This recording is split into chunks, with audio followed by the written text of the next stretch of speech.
নমস্কার, দেখছেন কলকাতা টিভি। আপনাদের সঙ্গে রয়েছি আমি ঋষিকেশ। শুরু করছি সংবাদ সারাদিন। এই মুহূর্তে যে খবরের দিকে নজর রাখবো, নদিয়ায় মহকুমা শাসকের দপ্তরে ডেপুটেশনে বাধার অভিযোগ, তৃণমূলের বিরুদ্ধে পুলিশের সঙ্গে ধস্তাধস্তি, সেই ছবি দেখতে পাচ্ছেন এই মুহূর্তে।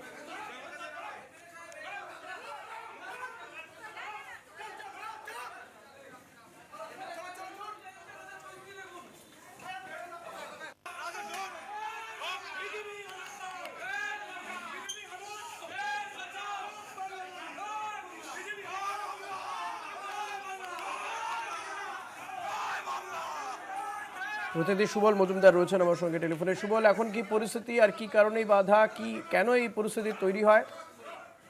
প্রথমেই বলি, মহকুমা শাসকের অফিসে কল্যাণী বিজেপির বিধায়ক অম্বিকা রায় এবং কিছু বিজেপি সমর্থক নিয়ে আসেন ডেপুটেশন দেওয়ার নাম বলে। তারপরে তারা ভেতরে ঢুকে 7 নম্বর ফর্ম একগুচ্ছ নিয়ে জমা দেওয়ার চেষ্টা করে। যখন মহকুমা শাসক আহ, এই ফর্মগুলো নিতে অস্বীকার করে, তখন এই মুহূর্তে তারা সেখানে অবস্থানে বসে পড়ে। এই ঘটনার পরে দুই পক্ষের মধ্যে প্রথমে স্লোগান যুদ্ধ, পরে পুলিশের সঙ্গে ধস্তাধস্তি।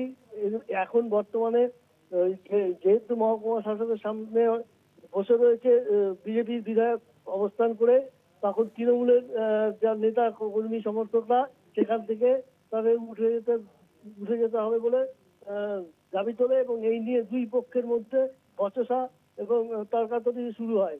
যদিও পুলিশ মাঝখানে থেকে দুই পক্ষের এই গন্ডগোল সামলানোর চেষ্টা করছে। বর্তমানে এখন এই মুহূর্তে যারা বিজেপি বিধায়ক সহ যে কজন আছে, তারা কিন্তু সেখানে অবস্থান ধর্ণা চালিয়ে যাচ্ছে।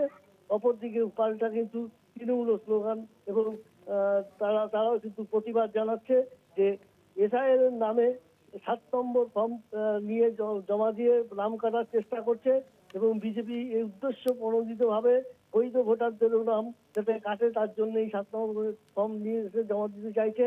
তারা এটা হতে দেবে না। ঋষিকেশ। ধন্যবাদ সুবল। কথা বলছিলেন প্রতিনিধি সুবল মজুমদারের সঙ্গে।